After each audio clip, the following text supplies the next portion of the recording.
Part 3. The dream that almost took her. The platform had emptied, leaving only scattered footsteps, a drifting plastic cup, and two souls who hadn't quite figured out why fate kept throwing them together. Alexander stood frozen for a moment, still disbelieving that she had returned. Her cheeks were flushed from the cool air, and she tucked a strand of hair behind her ear as she looked at him. "You look like you saw a ghost," she teased, her voice light. I was starting to think I had. He tried to reply to her, but his broken sentence and hesitation clarifying his inner thoughts, and he hid them, forcing himself a small laugh. You didn't leave?"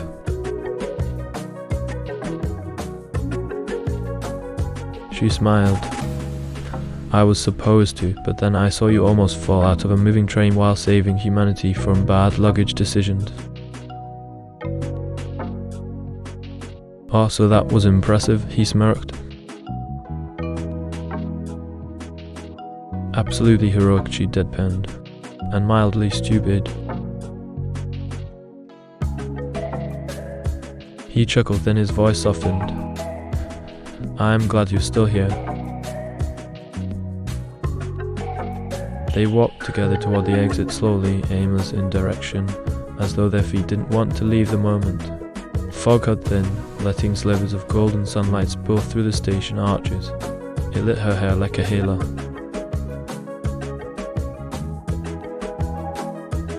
"So," he said, trying not to sound too eager, "what brings you to this part of the world?"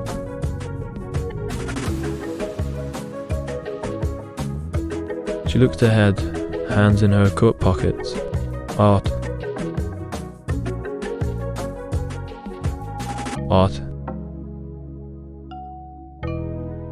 She nodded. "I'm a painter, nature mostly, watercolors, oils. Sometimes I chase the sunrise across cities, sometimes I just sit and paint the wind." Alexander looked at her in awe. That sounds like poetry." "Maybe," she said with a small smile, "or madness." He grinned. "Good madness."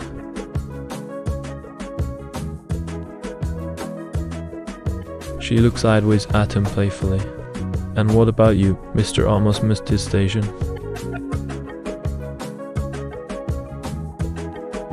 "Army Medical Services," he said proudly but gently. "Got my exam tomorrow."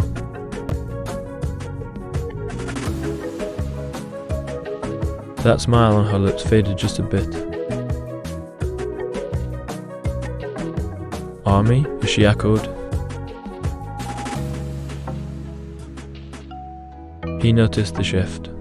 "Yes, it's something I've worked for a long time." She nodded, looking away for a moment. "Army, yeah, good. I like that. Means I respect that, truly. There's bravery in that path, a kind I admire deeply." "You seems not much interested in the army, isn't it?" he asked, sensing more. She hesitated, then turned to face him more directly. "No, not like that. Even, my father was a soldier, we moved endlessly, lived through the unknown. My father and mother both love each other. My mother was always in fear and restless when my father wasn't at home. I feared that maybe he will never come back from his post, is always in our heart. I've seen that fear, I grew up with it. Even, I promised myself I wouldn't marry into that world, but I don't see myself spending my life worrying every day whether someone I love will return in one piece. Please don't judge me. I think you understand."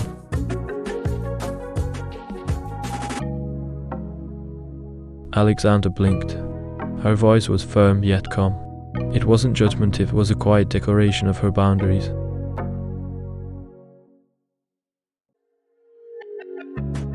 "I see, I am not judging you," he said, trying not to let the disappointment reach his voice. But he could feel his heartbeat change rhythm. "I never judge you, sweetheart. I never even think to judge you ever," he thought in his mind. She paused again, then added, "So, I selected a person who doesn't belong to the army."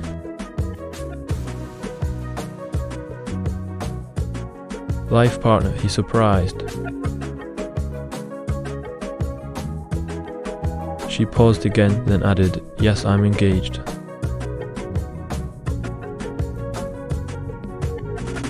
Those two words hit harder than a bullet.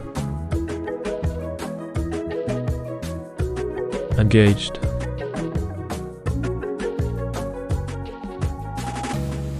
The wind suddenly felt colder. His stomach twisted, but he kept his face composed.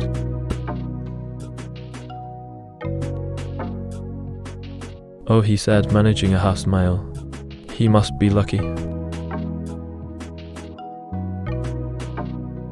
She looked at him with a strange softness.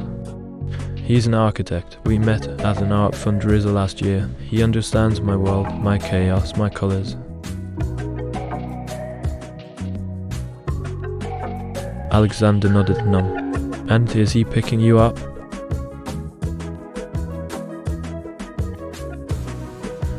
"He should be here any minute." She looked around, then pulled out her phone and glanced at it. "Actually, he just texted. He's parking."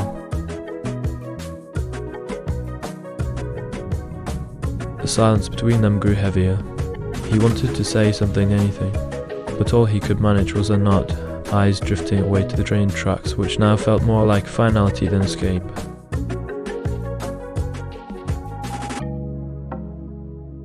"Hey," she said gently, sensing the shift in his demeanor. "Did we drop you somewhere? I really mean it." No, he cut in quickly, smiling as if it didn't hurt. "It's okay. I won't bother Mr. Perfect with my presence in between you. I'm happy for you, really. I mean, the guy's an architect, probably knows how to build a perfect life." She chuckled softly. "He does, in blueprints at least."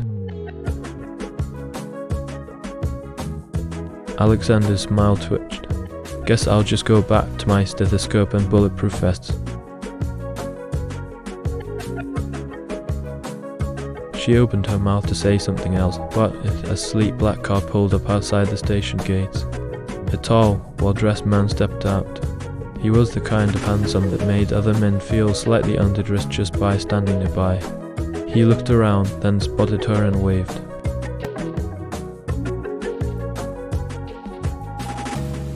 "There he is," she said, her voice shifting to that warmth she hadn't used with Alexander.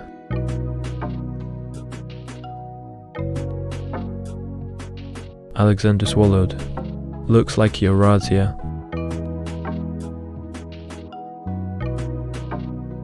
She turned to him, lingering. Her eyes searched his, and for a second he wondered, was she searching for something? Regret? Doubt? Or just closure? "I should go," she said finally. He nodded. "Of course, you'll be late."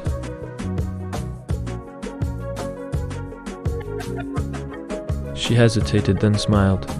"Thank you for the conversation, the coffee chaos." He laughed faintly.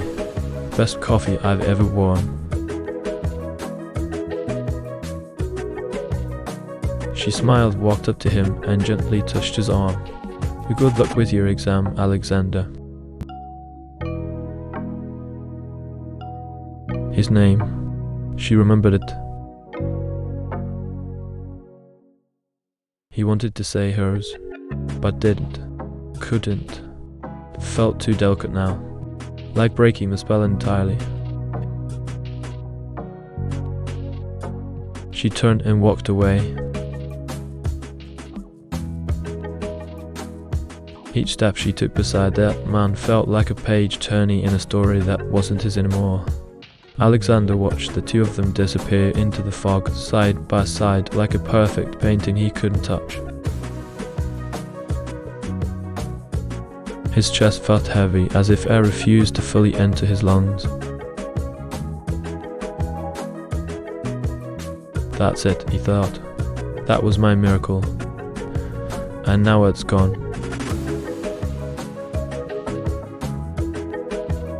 Gone. Again.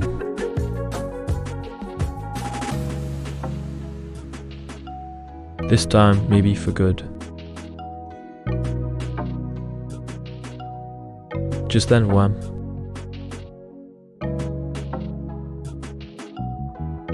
A body slammed into him from the side. A rushing passenger, eyes glued to their phone, collided with Alexander, knocking him off balance. Alexander jolted awake with a sudden jolt, his head bumping lightly against the window pane.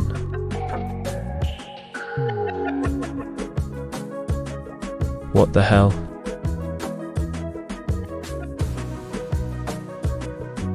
He blinked rapidly, disoriented, his chest rising and falling like he had just escaped a storm.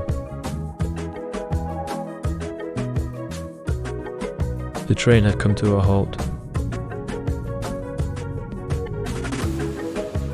Station.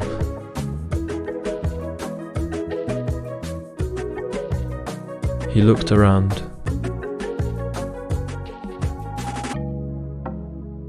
The coach, the people, the muffled announcements. Everything was real.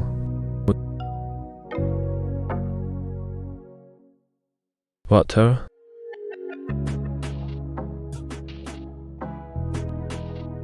He looked to his side.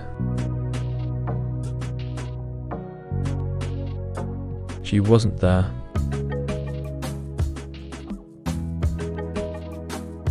He touched his coat, the coffee spot was there. Was that a dream? He asked himself.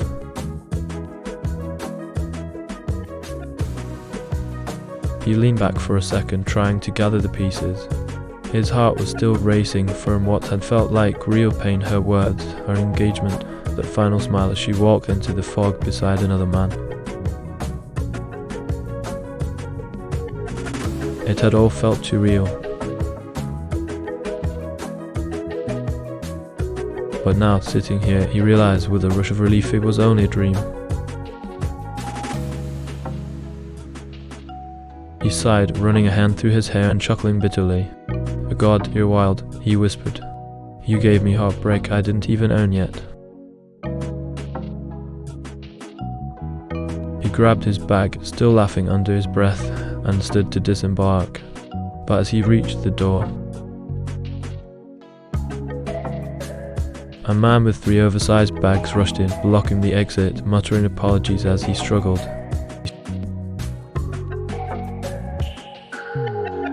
Alexander stared wide-eyed. No way.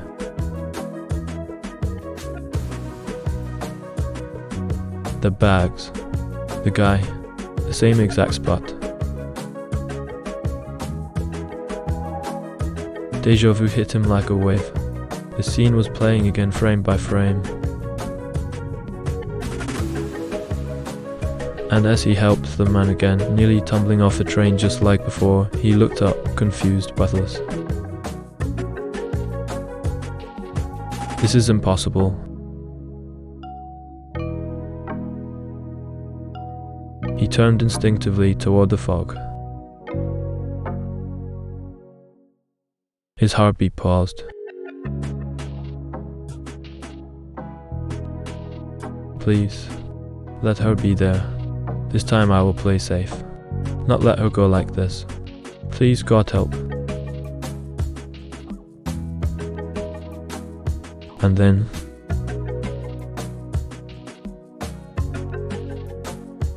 that voice, that perfect, unforgettable voice.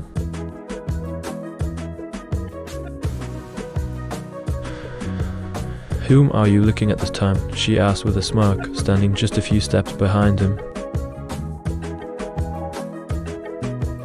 His breath caught. She was here. Again.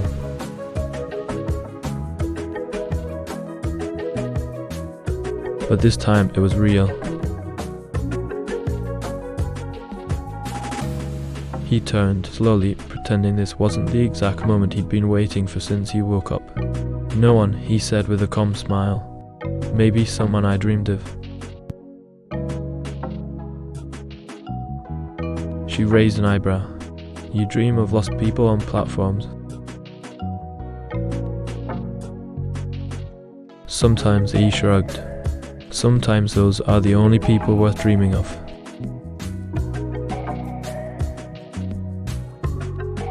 She laughed.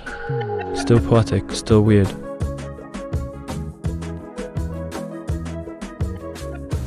Alexander smiled, but this time he was cautious. No talk of the army.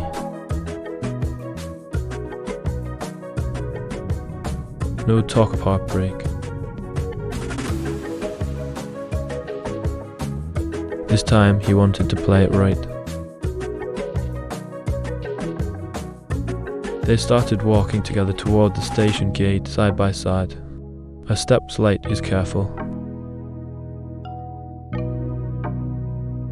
"I didn't catch your purpose here," she said after a moment. "Work, vacation?"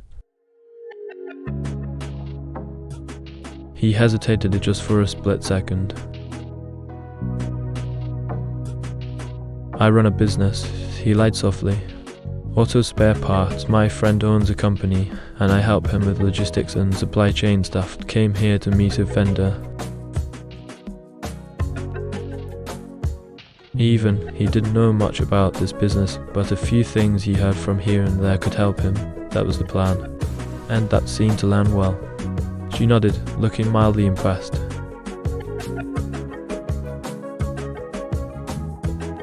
"And you?" he asked casually. She smiled brightly. "I'm here for an exhibition. My favorite painter's work is being shown at a little riverside gallery. I love nature and colors and people who try to protect what's left of it."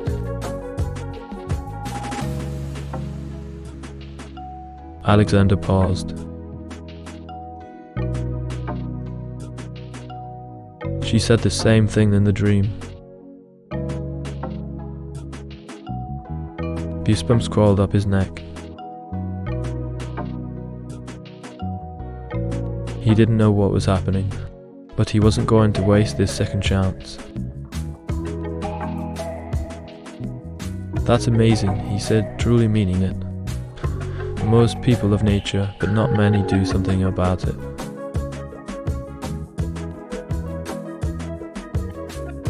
She gave him a curious glance. "You're different from most people I've met." He tried not to let that go to his head, hopefully in a good way. Too soon to tell, she teased. They reached the exit, laughing lightly. A moment of silence sat between them, warm, not awkward.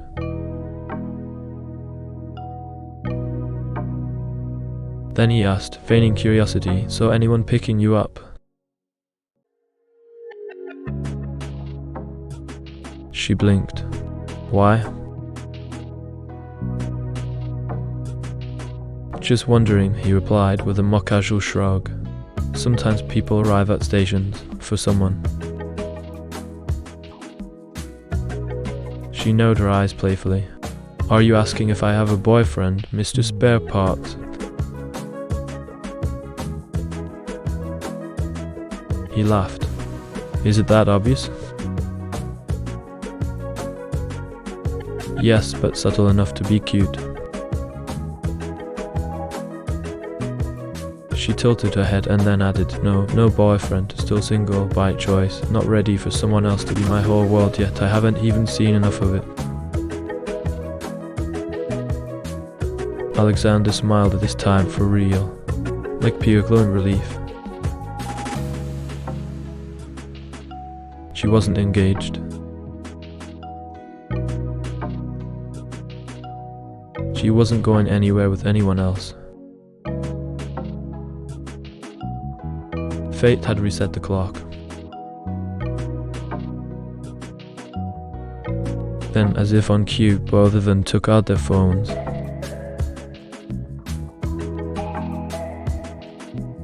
"I'll call a cab," she said. "Same," he replied. Both ordered rides. A few awkward clicks, a few glances.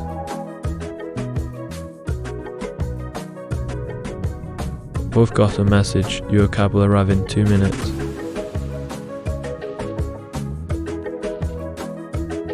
They looked at each other.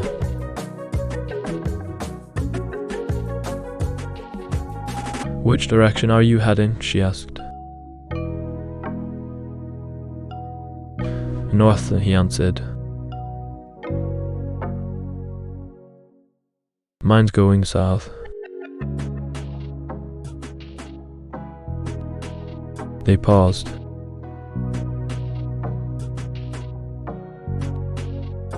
"Of course," he sighed, just when it was starting to get good. She smiled, and for a second, her gaze lingered a little longer than before. Maybe that's what makes it good.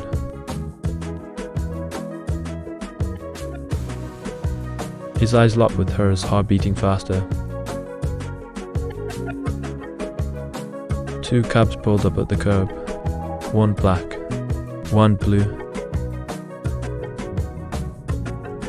Opposite sides.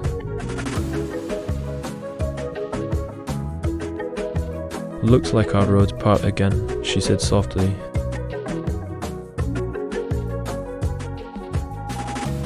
"Maybe for now," he said. "Or maybe the roads twist back around." She didn't say anything. Just smiled.